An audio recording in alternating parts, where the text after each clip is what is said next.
given the calls for protests from the president and his allies over the last several days and weeks? I can only assume that the Capitol Police set up barricades and perimeters and partitions in order to have a security zone.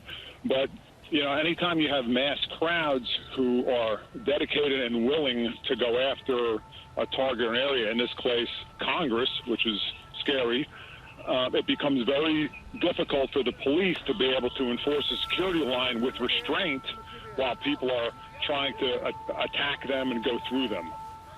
So I can very easily see how crowd dynamics could create this very dangerous situation. And that is what has happened right now. Thank you, Don Mihalik. I want to bring in Rahm Emanuel. Rahm, you served in the House. I can't imagine you could ever have imagined a day like this.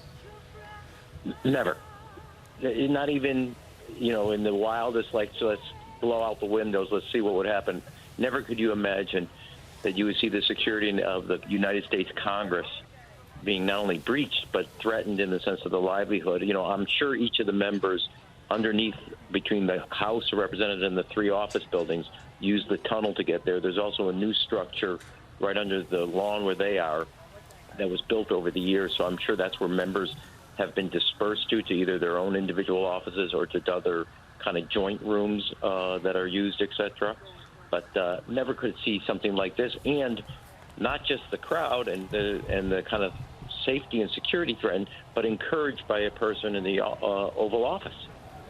That's the piece. I mean, everybody over the 4 years, George, who said, oh, I wish he would stop tweeting so much. It wasn't the tweets. It was the content of the tweets.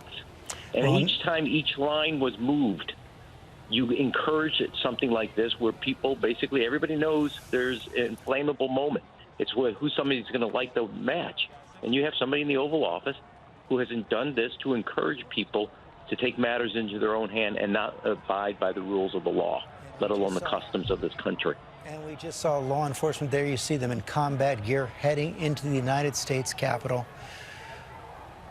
Again, something that you don't expect to happen in this country. The fact that it's necessary, a sad commentary on where we are right now. I want to bring